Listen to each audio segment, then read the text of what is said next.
امریکہ میں ملعون زمانہ سلمان رشدی پر حملہ ہوا اور وہ شدید زخمی حالت میں وینٹیلیٹر پر ہے۔ الحمدللہ رب العالمین۔ گستاخ دنیا میں کسی بھی کونے پر ہو اسے کیفر کردار تک پہنچانا ہر مسلمان کا فرض ہے۔ اطلاعات کے مطابق اس کی ایک آنکھ اور بے شمار رگیں متاثر ہو چکی ہیں، وہ ساری زندگی نئے داغوں کے ساتھ زندہ رہے گا۔ داغ تو پہلے ہی اس کے ماتھے پر بہت ہیں، اب یہ جسمانی داغوں کے ساتھ زندہ رہے گا۔ طالبان حکومت کا 1 سال مکمل ہو گیا، فتح کابل کو بھی 1 برس بیت گیا۔ اس 1 سال میں انہوں نے کیا پایا، کیا کھویا؟ کیا کھویا؟ طالبان نے نیٹو کو کھو دیا، طالبان نے امریکہ کو کھو دیا، طالبان نے کفار کو کھو دیا، استعمار کے قبضے کو کھو دیا۔ انہوں نے آزادی کی نعمت پائی، انہوں نے اپنے منشور اپنی اقدار کے مطابق جو جنگ لڑی تھی اس کے مطابق نتیجہ انہوں نے پایا، انہوں نے اللہ کی نصرت پائی، انہوں نے وہاں سے دوبارہ اپنا دین کے نفاذ کا آغاز کرنا شروع کیا جہاں پہ امریکی اور نیٹو فورسز نے مل کے ختم کیا تھا۔ السلام علیکم ناظرین، میں ہوں آپ کا میزبان مجیب الرحمان اور آپ دیکھ رہے ہیں ڈیئر ٹو ٹاک۔ ناظرین، نظر ڈالتے ہیں اس ہفتے دنیا بھر میں ہونے والی اہم خبروں پر۔ ہمارے ساتھ موجود ہیں انٹرنیشنل افیئرز کے ایکسپرٹ جناب ڈاکٹر عارف صدیقی صاحب اور ان کے ساتھ معروف صحافی جناب مخدوم عدیل عزیز صاحب۔ سر آپ کا بہت شکریہ، مخدوم صاحب آپ کا بہت شکریہ، آپ تشریف لائے۔ ڈاکٹر صاحب آپ سے شروع کرتا ہوں، اور اس ہفتے کی انتہائی اہم خبر کہ امریکہ میں ملعون زمانہ سلمان رشدی پر حملہ ہوا اور وہ شدید زخمی حالت میں وینٹیلیٹر پر ہے، اور کچھ اشخاص کے نزدیک کہ وہ جہنم واصل ہو چکا ہے۔ اس پر ذرا تفصیلات بتائیے گا۔ سب سے پہلے تو الحمدللہ رب العالمین۔ الحمدللہ۔ گستاخ دنیا میں کسی بھی کونے پر ہو اسے کیفر کردار تک پہنچانا ہر مسلمان کا فرض ہے۔ کہا یہی جا رہا ہے کچھ لوگوں کی طرف سے، کچھ حلقوں کی طرف سے کہ وہ جہنم واصل ہو چکا، اور کچھ کا کہنا ہے کہ نہیں وہ شدید زخمی ہے۔ دونوں صورتوں میں اگر وہ شدید زخمی ہے بھی تو اطلاعات کے مطابق اس کی ایک آنکھ اور بے شمار رگیں متاثر ہو چکی ہیں، وہ ساری زندگی نئے داغوں کے ساتھ زندہ رہے گا۔ داغ تو پہلے ہی اس کے ماتھے پر بہت ہیں، اب یہ جسمانی داغوں کے ساتھ زندہ رہے گا، اس میں کوئی شک نہیں ہے۔ اور اس کے پیچھے اگر آپ دیکھیں تو ایک ہسٹری ہے اسلام کی۔ کچھ لوگ کہتے ہیں نہیں آزادی اظہار رائے ہے، اس نے اپنی رائے کا اظہار کیا، دلیل کا جواب دلیل سے دو، تو دلیل کا جواب دلیل سے دیا جاتا ہے، گالی کا جواب دلیل سے نہیں دیا جاتا۔ یہ بڑی سمپل سی بات ہے۔ تو وہ گالی دے اور آپ کہیں کہ نہیں تم دلیل کے ساتھ بات کرو، تو گالی والے بندے کو تو دلیل سمجھ میں نہیں آتی، اس کے لیے تلوار نیام سے نکالنی پڑتی ہے۔ تو آپ دیکھیں کہ رسول پاک صلی اللہ علیہ وسلم کے دور سے لے کر اب تک گستاخی رسول کے لیے ہر دور میں زمین تنگ کر دی گئی۔ اسی طرح اگر آپ فتح مکہ کا دور دیکھیں تو لوگوں کے لیے عام معافی کا اعلان کر دیا، گھروں میں رہو تو امان، ابو سفیان کے گھر میں چلے جاؤ تو امان، حرم میں تو ویسے سب کے لیے امان ہوتی ہے۔ مگر ابن قتل گستاخ رسول، اس کے لیے بھی اس وقت یہ حکم تھا کہ اگر وہ غلاف کعبہ پکڑ کر غلاف کعبہ میں چھپا ہو تب بھی اسے پکڑ کے لایا جائے، اسے قتل کر دیا جائے۔ یعنی گستاخ رسول کی سزا شروع سے یہی رہی ہے۔ آپ دیکھ لیں کہ ابو رافع ملعون کو بھی عبداللہ بن عتیق رضی اللہ تعالیٰ عنہ نے قتل کیا۔ بے شمار گستاخان رسول کو اس وقت سے لے کر اب تک غازیان اسلام نے جہنم واصل کیا۔ یہ ہماری ایک روٹین ہے، ہماری ایک پریکٹس ہے۔ آپ دیکھیں سلطان عبدالحمید، اس کے دور میں بھی جب گستاخی ہوئی تو اس نے کس طرح کا سٹینڈ لیا۔ لیکن مغرب کیا چاہتا ہے؟ مغرب ہر وقت وقتاً فوقتاً ایسے ٹیزر، ایسے ٹیسٹر بھیجتا رہتا ہے جس سے پتہ لگے کہ ہمارے اندر حب رسول صلی اللہ علیہ وسلم کا لیول کیا ہے، تاکہ ہم پر صحیح حملہ کیا جا سکے۔ اس دفعہ انہوں نے اس کے لیے ملعون سلمان رشدی جس کا آپ نے ذکر کیا اسے استعمال کیا۔ 1988 میں اس نے ایک غلیظ ناول لکھا، غلیظ کتاب لکھی جس کا نام اس نے اسٹینک ورسز رکھا۔ اچھا، اس کا مطلب ہی دیکھیں کہ وہ نعوذ باللہ ساتھ ساتھ مخدوم صاحب کہہ رہے ہیں، اس کا مطلب ہی ہے شیطانی آیات۔ اس کے اندر کتنا گند ہوگا، کتنی غلاظت ہوگی، یہ بھی آپ دیکھیں۔ اس کے بعد ظاہر ہے کہ پوری دنیا کے مسلمان وہ تو غصے میں آ گئے، وہ بھڑک اٹھے۔ ایرانی فرمانروا نے اس کے قتل کا فتویٰ بھی جاری کر دیا، مگر پھر انہیں فوراً ہی اس فتوے کو کچھ عرصے کے بعد عالمی دباؤ کے باعث واپس بھی لینا پڑا۔ لیکن اس فتوے کے باعث یہ روپوش ہو گیا، اگر وہ فتویٰ نہ ہوتا تو شاید یہ بہت پہلے جہنم رسید کیا جا چکا ہوتا۔ اچھا، اس ملعون کے بارے میں، سلمان رشدی کے بارے میں ایک اور بات بڑی لوگوں کے لیے شاید حیرانی کی ہو۔ اس کا جو پہلا ناول تھا مڈ نائٹ چلڈرن، جس کی وجہ سے اس نے اصل شہرت حاصل کی، جس کی ملین سے زائد کتابیں صرف برطانیہ میں فروخت ہوئیں، وہ اس کی اپنی خاندان کے بارے میں تھا، اس کی اپنی خاندان کی عورتوں کے بارے میں تھا، جس میں یہ کھلے عام کہتا ہے کہ وہ خود لذتی میں مبتلا تھی۔ میں ذرا شائستہ الفاظ میں کہنا چاہ رہا ہوں کہ وہ خود لذتی میں مبتلا تھی، مگر جو لفظ اس نے استعمال کیے وہ ہم اس پروگرام میں اوپنلی کہہ ہی نہیں سکتے۔ تو انگریزی کا ایک محاورہ ہے کہ don't wash dirty linen in public, اپنے گھر کے گندے کپڑے بازاروں میں نہیں دھوئے جاتے۔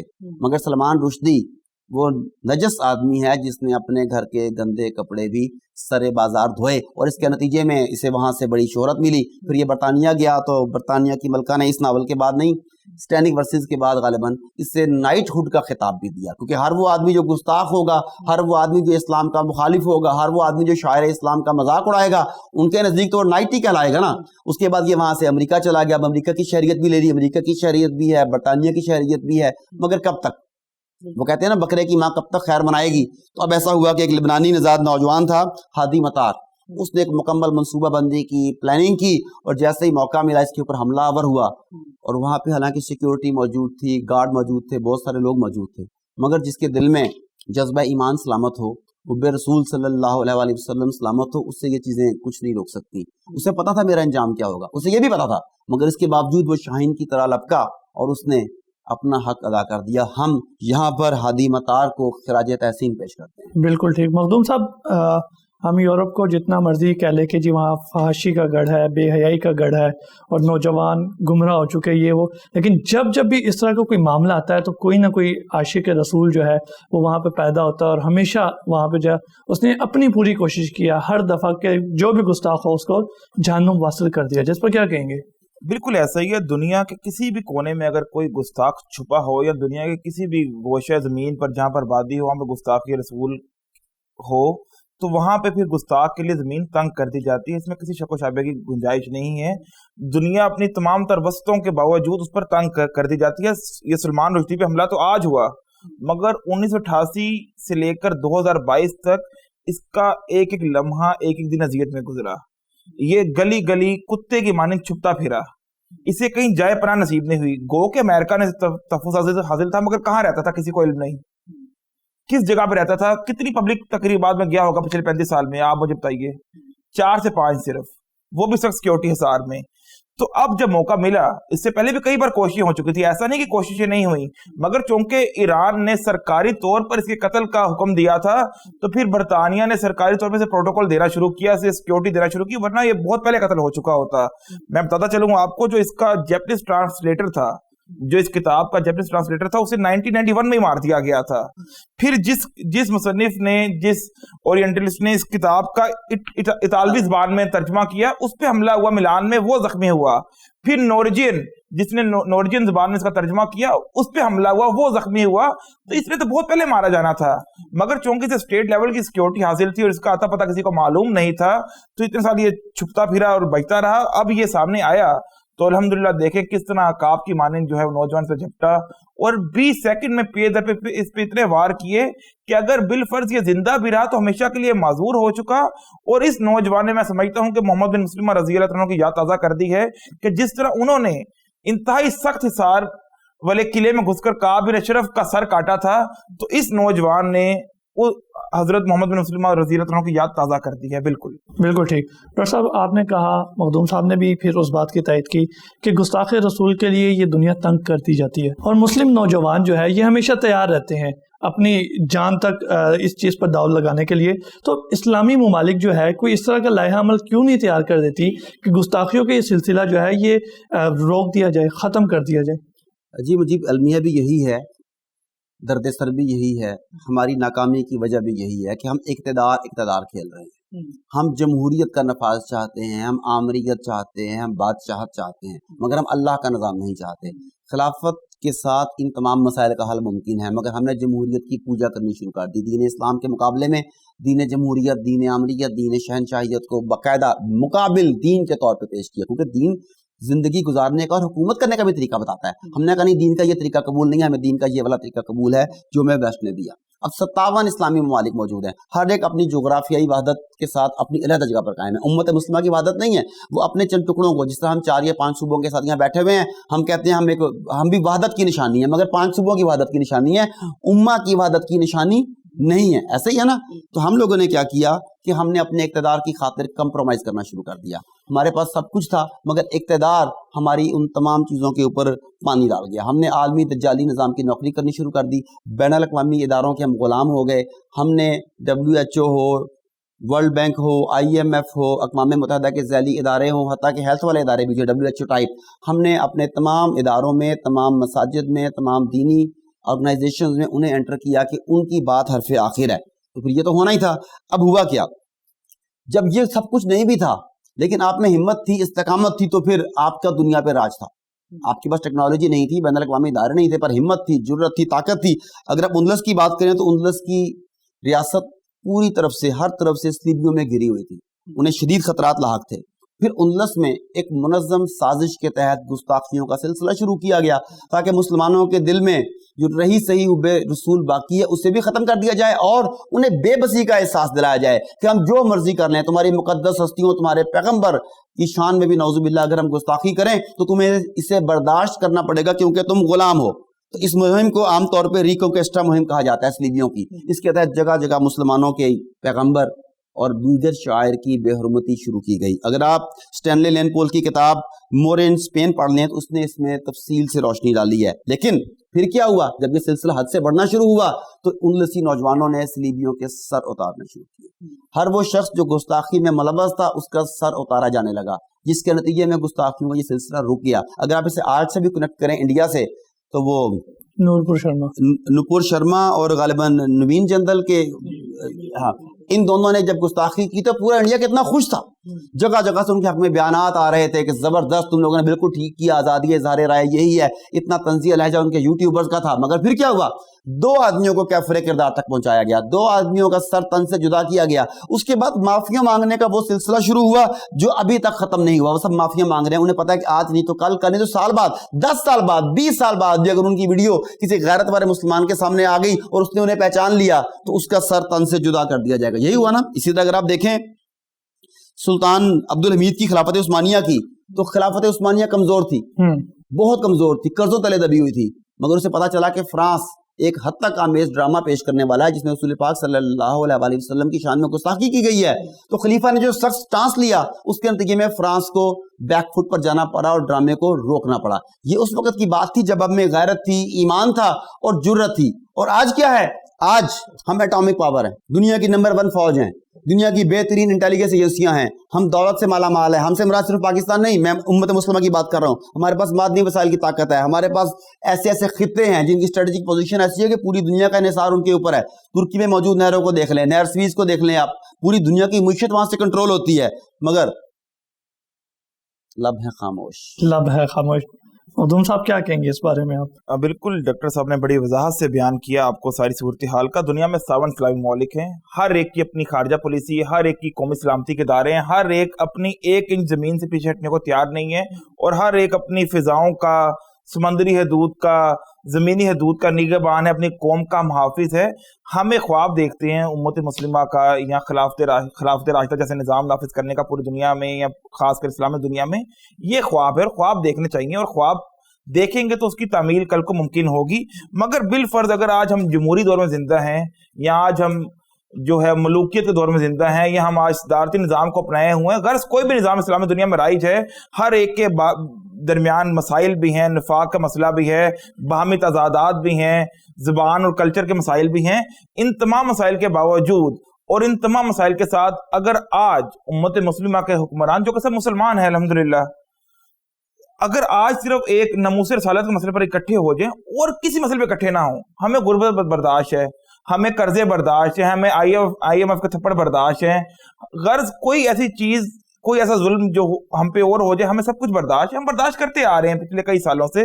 مگر صرف اس ایک مسئلے پر اگر حکمران اکٹھے ہو جائیں تو باخدا کسی بھی ویسٹرن دنیا کو یا کسی بھی صلیبی کو یا کسی بھی یہود و نصارہ کو یا ہنود کو یہ جرت نہیں ہوگی مجیب, اور ڈاکٹر صاحب اس بات کو اون کریں گے کہ وہ شان رسالت میں گستاخی کریں. بالکل بالکل بالکل. تو اتنی سی بات ہے, اگر یہ سارے کے 57 ممالک کے سربراہ جمہوریت کے تضادات کے باوجود, ہر ایک تضاد کے باوجود صرف اس ایک مسئلے پر ایک ہو جائے, ان کا کچھ بھی نہیں جائے گا. اور یہ ایمانی مسئلہ ہے, ہر ایک حکمران, ہر ایک انسان جواب دہ ہوگا اس مسئلے پر روزے محشر میں.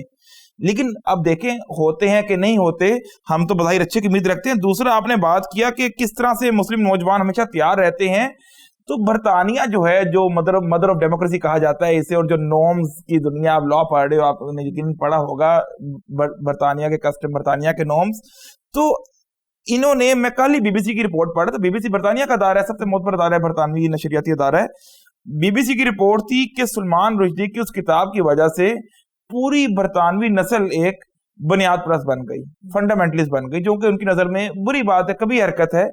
تو بدبختوں اگر ایسا ہوا اور پوری ایک نسل بنیاد پرست بن گئی, فنڈامنٹلسٹ بن گئی, تو تمہیں چاہیے تھا بر وقت اسے سزا دے تھے. اگر نوید چودھری جیسے لوگ, سدھارتھ جیسے لوگ سزا پا سکتے ہیں خلافت فار یو کے کا نام لینے میں, شریعہ فار یو کے کا نام لینے پہ, تو اس سے اگر تم بر وقت سزا دیتے تو کم سے کم تمہارے برطانوی نوجوان بنیاد پرست فنڈامنٹلسٹ نہ بنتے. بالکل ٹھیک, بالکل ٹھیک. ڈاکٹر صاحب, طالبان حکومت کا 1 سال مکمل ہو گیا اور فتح کابل کو بھی 1 برس بیت گیا, تو اس 1 سال میں انہوں نے کیا پایا, کیا کھویا؟ کیونکہ آپ کی اس کے اوپر بڑی گہری نظر رہی ہے.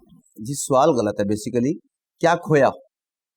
طالبان نے نیٹو کو کھو دیا, طالبان نے امریکہ کو کھو دیا, طالبان نے کفار کو کھو دیا, استعمار کے قبضے کو کھو دیا. اگر یہ کھونا ہے تو پھر تو واقعی طالبان نے آپ بالکل ایسے کہہ رہے ہیں جیسے کہ ایک بچہ اپنے کھلونے کھو دیتا ہے.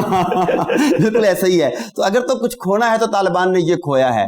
اگر پایا ہے تو دیکھیں انہوں نے آزادی کی نعمت پائی, انہوں نے اپنے منشور اپنی اقدار کے مطابق جو جنگ لڑی تھی اس کے مطابق نتیجہ انہوں نے پایا, انہوں نے اللہ کی نصرت پائی, انہوں نے وہاں سے دوبارہ اپنا دین کے نفاذ کا آغاز کرنا شروع کیا جہاں پہ امریکی اور نیٹو فورسز نے مل کے ختم کیا تھا. بلکہ آپ دیکھیں تو انہوں نے طالبان کے پچھلے دور سے بھی آگے فتوحات کی. طالبان کا پچھلا دور جو تھا وہ سب سے پرامن دور تھا, افغانستان کا بڑی جامع قسم کی فتح تھی, مگر اس وقت بھی وادی پنشیر, جسے کچھ لوگ وادی پنشیر بھی کہتے ہیں, جو بھی ہے وہ اسے فتح نہیں کر سکے. اور طالبان کی موجودہ حکومت نے, امارت اسلامیہ افغانستان نے تو وادی پنشیر کو بھی فتح کر لیا. اس سے پہلے جو انہوں نے فتح پائی تھی وہ روس کے خلاف پائی تھی. اس دفعہ فتح انہوں نے 48 ممالک کے خلاف پائی. ان کا دبدبہ یہ ہے کہ پہلے لوگ کہتے تھے روس کے خلاف جب ان کی فتح ہوئی کہ پیچھے امریکہ نے بڑا ساتھ دیا تھا ان کا, ان کے پیچھے اربوں کی دولت بہت تھی, پاکستان سے بہت لوگ گئے تھے, اس طرح کی باتیں کی گئیں کہ ان کی فتح کو ان کی فتح نہ رہنے دیا جائے. وہ بھی چپ رہے کہ چلو کوئی بات نہیں, ہمیں دنیاوی نام و نمود سے کیا. مگر اس دفعہ اللہ نے کیا کیا؟ اللہ نے پوری دنیا کو بے نقاب کر دیا. دنیا کے 48 ملک اکٹھے ہو کر ایک نہتے ملک پر حملہ ور ہوتے ہیں, اور طالبان نے بتایا کہ اگر دنیاوی لحاظ سے دیکھا جائے, فتوحات کے لحاظ سے دیکھا جائے, سپر پاور کون ہے انہوں نے بتا دیا, استقامت کیا ہوتی ہے انہوں نے بتا دیا. اب آپ دیکھیں اپنا ملک بھی انہوں نے غاصبوں سے آزاد کروا لیا, غداروں سے بھی پاک کر لیا. وہ پاک کرنے کے لیے خود ہی بھاگ گئے تھے ڈالر لے کے, انہوں نے کہا کہ یہاں سے بھاگ جاؤ. اچھا, اب یہ ہے کہ فتح کابل کو 1 برس ہو چکا. آپ دیکھیں اس میں کوئی بغاوت سامنے نہیں آئی. دہشت گردی کے معاملات ہوئے, ابھی ریسنٹلی بھی ہوا. اچھا, اب یہ ان کی انٹرنل نہیں ہے میٹرز, یہ ابھی بھی بیرونی طاقتیں اس میں اپنی مداخلت کر رہی ہیں. بیرونی طاقتیں کبھی بھی ان معاہدوں کی پاسداری نہیں کرتی جو انہوں نے خود کیے ہوتے ہیں, کہ دوسروں سے کروانا چاہتی ہیں. ابھی ڈرون حملہ بھی ہوا جب وہاں پہ, تو امریکہ نے اس کی ذمہ داری لی, پتہ لگا کہ امریکہ کی طرف سے ہوا ہے, حالانکہ آپ نے خود معاہدہ کیا تھا کہ ہم آپ کی سرزمین میں مداخلت نہ کریں گے اور تم بھی مداخلت نہ کرنا. تو یہ مداخلت جاری رہے گی. انہیں پتہ نا کہ ان پہ کوئی پابندی نہیں لگ سکتی, ان کا کچھ رک نہیں سکتا, تو اس لیے کرتے جس کی لاٹھی اس کی بھینس, مائٹ از رائٹ والی بات ہے نا. بالکل. اس کے علاوہ پھر ان کے مالی مسائل ہیں اس وقت بہت زیادہ, ان کے صحت کے مسائل ہیں اس وقت بہت زیادہ, انفراسٹرکچر کے مسائل ہیں بہت زیادہ. مگر ان تمام مسائل کے ہوتے ہوئے بھی انہوں نے اپنا بجٹ جو ہے وہ سرپلس میں پیش کیا اور پاکستان نے خسارے میں پیش کیا. اگر آپ بین الاقوامی کرنسی کے ساتھ ان کی وہ کمپیریزن کر لیں تو ان کا افغانی پاکستانی روپے سے بدرجہ بہتر ہے. تو میرا خیال ہے کہ یہ سب نفاذ شریعت کی جو کوششیں کر رہے ہیں اس کی بدولت اس کے ثمرات مل رہے ہیں. ابھی آغاز ہے, آنے والے دنوں میں اور صورتحال بہتر ہوگی. ڈاکٹر صاحب, افغانستان کی ذکر چل رہا ہے, تو سوال یہ بھی بنتا ہے کہ ماضی میں افغانستان اور عراق میں جو آسٹریلوی فوجی وہاں پر موجود تھے, تعینات تھے, ان میں تشویشناک حد تک جو ہے خودکشیوں کا رجحان بڑھ چکا ہے, اور آسٹریلوی حکومت بھی اسے قومی سانحہ قرار دے رہی ہے. آپ نفسیات کے بھی چونکہ ماہر ہیں, میں آپ سے پہلے تو یہ بات پوچھنا چاہتا ہوں کہ آپ کس کے ساتھ ہیں, ہمارے ساتھ ہیں کہ نیٹو کے ساتھ ہیں؟ سر میں نیوٹرل. میں نیوٹرل نہیں. دیکھیں, آپ نے جو کہا کہ یہ ایک تشویشناک خبر ہے, تو یہ خوشی کی بات کو تشویشناک کیوں سمجھ رہے ہیں؟ سر دیکھیں, میں معاشرے کی آواز ہوں, اور میں نے آسٹریلوی معاشرے کی آواز ہے کہ پاکستانی اسلامی معاشرے کی؟ آج میں پوچھوں گا آپ سے. میں پوری دنیا کی آواز ہوں, کیونکہ یہ ان کے سوال ہیں, اور وہ سوال دنیا کا سوال ہے, یہ پوری دنیا کا ایک سوال ہے. چلیں, پھر بھی یہ تشویشناک نہیں ہونا چاہیے. خوش آئند بات ہے. وہ حربی کفار ہیں, جنگ کرنے آئے تھے. افغانستان میں بھی عراق میں بھی انہوں نے 25-30 لاکھ معصوم انسان شہید جو پاکستان کی طرف سے لڑتا ہے یا جو اپنے ملک کی طرف سے لڑتا ہے وہ ہمیشہ ہیرو ہی مانا جاتا ہے. ان کا ہمارا نہیں نا. ہم تو آپ سے لڑ اس لیے رہے ہیں کہ یہ تشویشناک خبر نہیں ہے, ہم اسے یوں کہیں گے ہمیں ایک زبردست خبر سننے کو ملی ہے. بالکل, اس کو اسی طرح سے سیلیبریٹ کیا جاتا ہے. جیسے پاکستان میں کوئی سانحہ ہوتا ہے تو انڈیا میں سے سیلیبریٹ کیا جاتا ہے. بالکل, تو ہمیں بھی اسے سیلیبریٹ کرنا چاہیے. یہ انتہائی خوش آئند خبر ہے تو ڈاکٹر صاحب آپ تو نفسیات کے ماہر ہیں اور آپ نے بڑے اچھے طریقے سے میرے اوپر اس حوالے سے اٹیک بھی کیا. نہیں اٹیک نہیں کیا,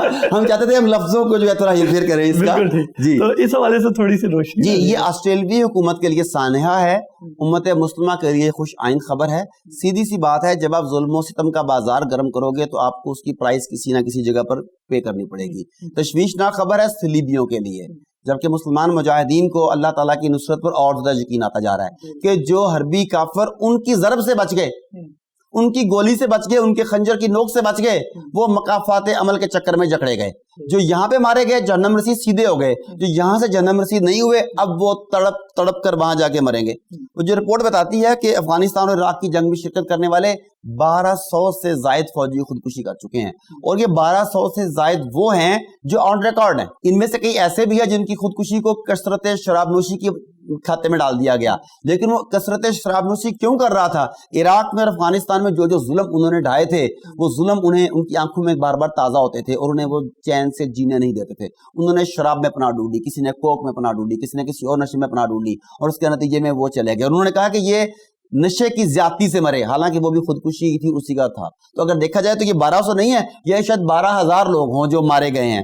لیکن ایک اور چیز, یہ جو مرے ہیں اس کے علاوہ ہزاروں فوجی ایسے ہیں جو پاگل ہو گئے ہیں, جو دماغی امراض کا شکار ہیں. کہ امریکہ میں نہیں آپ دیکھتے کہ کوئی نہ کوئی فوجی اٹھتا ہے اور وہ اپنے بندوں کو گولی مار دیتا ہے. وہ کیوں ہو رہا ہے؟ پتہ چلا ہے کہ وہ فوجی افغانستان میں سرو کر کے گیا ہے, وہ فوجی عراق میں سرو کر کے گیا تھا. ان کی نفسیاتی حالت اس طرح سے چینج ہو گئی ہے. اور مزے کی بات, اس سے بھی زیادہ دلچسپ بات جس پہ مجھے مزہ آ رہا ہے, آپ کو تشویش ہو رہی ہے, وہ یہ ہے کہ امریکہ, آسٹریلیا یا نیٹو کے جتنے فوجی میدان جنگ میں مارے گئے اس سے زیادہ فوجی خودکشیاں کر رہے ہیں. بالکل ٹھیک. مخدوم صاحب, دشمن مرے تو خوشی نہ کریے, ایک دن سجنا بھی ٹوٹ جانا ہے, تو کیا کہیں گے آپ؟ سجن ساڑھے پہلے ہی مارتے تھے انہوں نے. آپ اس بات ابھی بھی قائم ہے کہ تشویشناک ہے, یہ تشویش میں ہے. چلیں آپ کی تشویش کو ہم دور کرتے ہیں, ٹھیک ہے. آپ یہ دیکھیے مجیب کہ بہت ہی تشویشناک صورتحال ہے کہ اتنے فوجی میدان جنگ میں کام نہیں آئے, لڑتے ہوئے نہیں مارے گئے, جتنے خودکشیوں میں مارے گئے. تو واقعی تشویشناک تو ہے کہ جن بدبختوں کو لڑنے کے لیے بھیجا گیا تھا لڑ بھی نہیں سکے وہ, اور وہ آ کے خودکشیاں کر رہے ہیں قاہروں کی طرح, بزدلوں کی طرح. تو یہ سبق ہے جنگ کا ان کے لیے, اور یہ تشویشناک بات ہے ان کے لیے. مخدوم صاحب, تشویش یہ بھی ہے کہ دیکھیں اگر انہیں ریگریٹ ہوا تو یہاں پہ شاید ہماری بھی سستی ہے کہ ہم انہیں اگر تبلیغ کرتے, کوئی ان کو صحیح راہ کی طرف لے کر آتے, تو جس طرح وہ ابھی ریسنٹلی ایک امریکن آیا ہے فتح کے موقع پر, دیکھیں مجھے میں بات یہیں پہ کاٹ رہا ہوں, اگر کسی کے ہاتھ میں تلوار ہو تو اسے آپ تبلیغ نہیں کر سکتے. اب تلوار تو اب تو نہیں تھی, آپ تو ان کے ہاتھ میں بندوق تھی. آپ اس بات پہ بحث کریں گے کہ تلوار نہیں تھی بندوق کیوں تھی. تلوار ایک سمبولک ٹرم ہے میرے بھائی, سمبولک ٹرم ہے, لیکن تشویشناک سمبولک ورڈ نہیں ہے. میرا کہنے کا مطلب ہے اب تو ان کے ہاتھ میں ہتھیار نہیں تھا نا. ابھی افغانستان میں ڈرون حملہ کیا, یہ کس نے کیا ہے؟ پرتھ میں یا میلبورن میں کہیں آپ ایڈمیشن وغیرہ تو نہیں ہوگا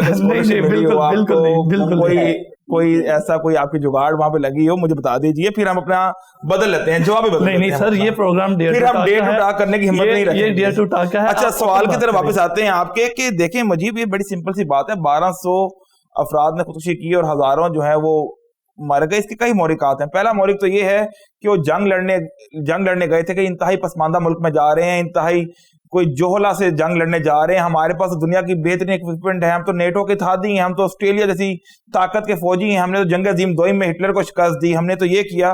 مگر جب وہ پہاڑوں پر اترے یا صحراؤں میں اترے تو ان کا سامنا ملا داد اللہ سے تھا, ان کا سامنا ابو مصعب الزرقاوی شہید سے تھا. تو پھر انہیں اپنی حیثیت پتہ چلی کہ ہم لوگ کتنے پانی میں ہیں, ہمارے جنگی جو ہتھیار ہیں ان کی حیثیت اور وقت کیا ہے. تو پھر یہ پاگل ہو گئے. پاگل کس طرح ہو گئے؟ جب کوئی بندہ خوف زدہ ہو کے بنکر میں چھپتا ہے نا, تو پھر اس کی فرسٹریشن جو ہے اپنی وہ شام کے وقت یا دوپہر کے وقت یا رات کے وقت وہ پھر بمباری میں نکالتا ہے. اندھا دھند انہوں نے بمباری کر کے نہتے شہریوں کو شہید کیا. اب یہ وقتی طور پر ان کا غبار تو نکل گیا, مگر دل ہی دل میں ان کا کہیں نہ کہیں گلٹ رہ گیا, کیونکہ ہر انسان میں کبھی نہ کبھی گلٹ رہ جاتا ہے, چاہے جتنا مرضی بڑا کوئی شاطر قاتل کیوں نہ ہو. اس کا پھر ایک سماجی مسئلہ بھی ہے. ایک تو گلٹ نے پیچھا کیا, وہ گئے 3 سال کے لیے تعیناتی ہوئی, واپس آئے تو ان کا دیکھا 1.5 سال کا بچہ موجود ہے وہاں پہ جو پاپا کہہ رہا ہے انہیں. تو یہ سماجی مسئلہ تھا. اس طرح کئی ایک طلاق, کئی ایک جو ہے وہ فوجیوں کی بیویاں چلے گئے. آپ پڑھیے, آپ اس پہ تشویشناک بات نہیں ہے کہ 3 سال کے لیے گیا, 1.5 سال کا بچہ موجود, پاپا کہہ رہے ہیں. بہت گہری چوٹ لگا رہے ہیں. بالکل نہیں, حقیقت بیان کر رہا ہوں میں آپ کو, اس کے حوالے دے دوں گا, میں آپ کو ایک نہیں کئی ایک حوالے دے دوں گا. پھر کئی ایک جی ایفs چلے گئیں. کل کئی ایک میل بوائے فرینڈ سے انہوں نے بھی اپنے نئے جو ہیں وہ ساتھی تلاش کر لیے, ہزاروں طلاقیں ہوئی, تو پھر انہوں نے پناہ تلاش کی شراب میں, فرسٹریشن میں, پھر ان کی کاؤنسلنگ صحیح نہیں ہوئی. آسٹریلین حکومت نے اپنے فوجیوں کو بے یار و مددگار چھوڑ دیا, اپنے ویٹرنز کو جو جنگ لڑکے آئے تھے ان کی کاؤنسلنگ نہیں ہوئی, ان کی تربیت نہیں ہوئی, ان کو جو پراپر جو امداد یا مراد ملنی چاہیے تھے وہ نہیں ملی. پھر انہوں نے مرنا ہی تھا, جو مظلوم کیا وہ تو پیچھا کرتی ہے نا. ڈاکٹر صاحب نے بالکل صحیح کہا, گولی سے بچ گئے تو مظلوم کی آہ کا شکار ہو کر مر رہے ہیں اور مرتے رہیں گے, اور یہ بات تشویشناک ہے. یہ بات تشویشناک ہے. اس میں تشویش کی بات یہ ہے کہ کچھ بچے ہوئے کیوں ابھی تک. ڈاکٹر صاحب تشویش کی بات تو یہ بھی ہے کہ باہر سے کچھ ایسی تصاویر اور ویڈیوز جو ہیں وہ سامنے آئی جس میں مسلمان بچوں کو دیکھا جا سکتا ہے جو ترنگا یعنی جھنڈا لیے دوڑ رہے ہیں. 75 برس ہو گئے ہیں آزادی کو لیے ہوئے, آزادی حاصل ہوئے, لیکن اب تک وہاں کے مسلمان جو ہے وہ خود کو محب وطن ثابت کرنے کی کوششیں کر رہے ہیں. تو انہیں یہ اتنی کوششیں کیوں کرنی پڑ رہی ہیں؟ دیکھیں یہی بات تو دو قومی نظریے کو صحیح ثابت کرتی ہے. یہی بات بتاتی ہے کہ جناح درست ہے. یہی بات بتاتی ہے کہ وہ مسلمان جنہوں نے اس وقت ہجرت کا فیصلہ کیا انہوں نے درست فیصلہ کیا. یہ بات اس پہ مہر تصدیق ثبت کرتی ہے. ابھی جو ترنگا مہم کی بات کر رہے ہیں اس کی بھی دو پہلو ہیں. ایک تو یہ ہے کہ بھارت کے کچھ علاقوں میں زبردستی کی ترنگا مہم چلائی جا رہی ہے. 20-20 روپے زبردستی اس علاقوں سے فنڈ جا رہی ہے, تو جا رہی تھی کہنا چاہیے, ان سے زبردستی فنڈ لیا گیا ہر گھر سے کہ تمہیں اس کے اوپر جھنڈا لگانا ہی لگانا ہے. انہوں نے اپنے آپ کو دیش بھگت ثابت کرنا ہے. اگر تم نے جھنڈا نہیں لگایا, جھنڈا نہیں خریدا, تو تم دیش بھگت نہیں مانے جاؤ گے, تم وفادار نہیں مانے جاؤ گے, محب وطن نہیں مانے جاؤ گے. یہ تو ہو گیا. اچھا دیکھیں دوسری طرف وطن سے محبت ایک فطری عمل ہے. ہم بھی وطن سے محبت کا اظہار کرتے ہیں. ہم کہتے ہیں کہ وطن کی خاطر جان بھی دے دیں گے, تم ہمیں ماں سے بھی پیارے ہو وغیرہ وغیرہ. یوم آزادی پہ جگہ جگہ پرچم کشائی بھی ہوتی ہے, گاڑیوں کے اوپر پرچم لگائے جاتے ہیں, سرکاری عمارات پر پرچم لہرائے جاتے ہیں. مگر جس انداز میں بھارتی مسلمانوں نے بھگوا بھارت کے ہندوؤں کو خوش کرنے کے لیے, ہندوتوا کے لیڈرز کو خوش کرنے کے لیے اس ترنگے کو اپنایا ہے, وہ شاید ذلت کی سب سے بڑی مثال ہے. دینی مدارس خاص طور پہ ان کے طلباء, ان کے اکابرین, ابھی 15 اگست آئی نہیں ہے, وہ اس سے ہفتہ پہلے جھنڈا لہرا رہے ہیں اوپر, کبھی دیکھو ہم تمہارے ہی ہیں, ہمارا پاکستان کے ساتھ عالم اسلام سے کوئی تعلق نہیں. اگر ان کی مجبوری تھی تو 15 اگست کی چلو کر لیتے 1 گھنٹے کے لیے, ان کی تسلی بھی ہو جاتی, قومی فریضہ بھی پورا ہو جاتا. کہ آپ کو نہیں پتا کہ آپ کے بھارت میں کیا ہو رہا ہے, آپ کے سیکولر بھارت میں مسلمانوں کے ساتھ کیا ہو رہا ہے. آپ کے بچوں کو تعلیم کی اجازت نہیں, شاعر اسلام کی اجازت نہیں, مساجد آپ کے قبضے میں نہیں, اذان آپ نہیں دے سکتے, گائے کی قربانی آپ نہیں کر سکتے. کوئی ایک مسئلہ ہے جس کے اوپر آپ بات کرنی چاہیے, مگر نیشنلزم کی دوڑ میں اپنے آپ کو پکا نیشنلسٹ ثابت کرنے کے لیے, اپنے آپ کو پکا بھارتی ثابت کرنے کے لیے انڈیا میں رہنے والے مسلمان گزشتہ 70 سالوں سے یہ مزدوری کر رہے ہیں, اور مزدوری ایسی ہے جن کی انہیں اجرت آج تک نہیں ملی. اوپر سے دشمن ان کے اوپر کہہ کے لگاتا ہے, ان کی بے بسی کے اوپر ہنستا ہے کہ جتنے مرضی ترنگا لہرا لیں, جتنے مرضی ترنگا پہن لیں, انہیں وہ اپنا ہندو دوست کبھی بھی نہیں مانیں گے. وہ کبھی بھی نہیں مانیں گے کہ انڈیا کے ساتھ وفادار ہیں. یہ مسلمان ہیں, کسی بھی وقت ان کا جذبہ حریت, کسی بھی وقت ان کی دینی غیرت جاگ سکتی ہے, اور یہ بات درست ہے. بالکل ٹھیک. مخدوم صاحب, گزشتہ ایک پروگرام میں میں نے اس حوالے سے بات کی, تو اس میں ہم نے پاکستان کے حوالے سے بات کی کہ جتنی مرضی مشکلات ہو, سب کچھ ہو, لیکن ہم اپنے وطن سے اظہار محبت کرتے ہیں. تو ہم اگر اظہار محبت کریں 1 اگست سے لے کے 14 اگست تک, تو ہم محب وطن ہیں. لیکن اگر انڈین مسلمان اپنے وطن سے اظہار محبت کرے تو ہم کہتے ہیں یہ بے بسی کی علامت ہے. اس پر کیا کہیں گے؟ بالکل آپ کا سوال یہ ٹھیک ہے, یہ بالکل ٹھیک ہے, اس میں کوئی تشویش والی بات نہیں ہے. وطن سے محبت فطری چیز ہے, ہر انسان وطن سے محبت رکھتا ہے. اور بینگ پاکستانی, میں تو اس بات پہ مکمل یقین رکھتا ہوں کہ جو 20-22 کروڑ جو ہندوستانی مسلمان ہیں وہ اپنے وطن کے وفادار ہیں. وہ غدار تو نہیں ہے. وہ جہاں پیدا ہوئے, جس مٹی میں وہ پلے بڑھے, جس مٹی میں وہ جائیں گے, وہ اس مٹی سے وفادار ہیں, وفادار رہنا بھی چاہیے. مسئلہ ہمیں تب آتا ہے جب شاعر اسلام کا ہندوستان میں مذاق بنایا جاتا ہے. اور ہم دیکھ رہے ہیں کہ پچھلے 10 سال سے بی جے پی جو ہے اقتدار میں ہے, تو ان 10 سالوں میں اسلام کی کس کس موقع پر کس کس جگہ توہین کی گئی, اور کسی ادنا یا کونسلر لیول کے بندے نے نہیں کی, بلکہ اسٹیٹ منسٹرز نے کی, وزیر اعلیٰ نے کی, یوگی آدتیہ ناتھ کی مثال سامنے ہے. تو جب اسلام کی بات آ جائے گی تو پھر ہندوستانی مسلمان اور پاکستانی مسلمان کا فرق مٹ جاتا ہے, تب ہم صرف مسلمان ہوتے ہیں. تو ہمیں یہ شکوہ رہتا ہے کہ بینگ انڈین مسلم, انہوں نے اس مسئلے کے حل کے لیے کیا کیا, کیونکہ اصل مسئلے کا سامنا تو انہیں ہے. موب لنچنگ تو ان کی ہوتی ہے, جے شری رام کے نعرے تو وہ لگاتے ہیں, اور جو مسائل کا سامنا کرنا پڑتا ہے NSA جو ہے نیشنل سیکورٹی ایجنسی, وہ تو انہیں پکڑتی ہے دہشت گردی کے الزام میں, ہمیں تو نہیں پکڑتی وہ. تو اس مسئلے کے سدباب کے لیے جو مدارس کے محتمم جو ہیں, بڑے بڑے نامور ان میں اکابر بھی ہیں, مختلف مسالک کے پاکستان کا جھنڈا جلایا گیا مختلف جگہوں پر. بالکل بالکل ایسا ہی ہے. تو اگر وہ ترنگا لہراتے ہیں تو اس کے عوض انہیں کیا ملتا ہے؟ اور پھر آپ یہ دیکھیے جو موہن بھاگوت ہے، جو آر ایس ایس کا سربراہ ہے، جو آر ایس ایس کا ہیڈ کوارٹر ہے، آپ مجھے بتائیے، نیٹ پہ آپ دیکھیے، پوری سوشل میڈیا کا زمانہ ہے آج کل، کیا وہاں بھی ہر گھر ترنگا مہم کے تحت جھنڈا لہرایا گیا آر ایس ایس کے ہیڈ کوارٹر پہ؟ مجھے بتائیے آپ. آر ایس ایس کا نظریہ یہ ہے کہ وہ انڈین فلیگ کو، جو ٹرائی کلر ہے جسے ہم ترنگا کہتے ہیں، وہ نہیں مانتے. وہ کہتے ہیں کہ کیسری پرچم یا جو زعفرانی پرچم ہے، جو سیفرن فلیگ ہے، وہ ہمارا فلیگ ہے. وہ تو اس ترنگے کو مانتے نہیں ہیں. تو بجائے اس پر بات کرنے کے ہندوستانی مسلمان جو ہے وہ اپنے آپ کو وہ ہندوؤں سے ہی بڑھ کر ہندوستانی ثابت کرنے کی کوشش کرے. یہ ایسا ہی ہے جیسے کسی محبوب کو بار بار جتلانا پڑتا ہے نا، کہ میں تم سے پیار کرتا ہوں، میں تم سے پیار کرتا ہوں. اور یہ اپنے آپ میں پیار کی بھی توہین ہوتی ہے اور ذلت امیز بات بھی ہوتی ہے. تو ہندوستانی مسلمان بدقسمتی کے ساتھ آج وہی سب کچھ کرنے پر مجبور ہے. بالکل ٹھیک، بالکل ٹھیک. بہت شکریہ ڈاکٹر صاحب آپ کا، مخدوم صاحب آپ کا، آپ نے اپنا قیمتی وقت دیا.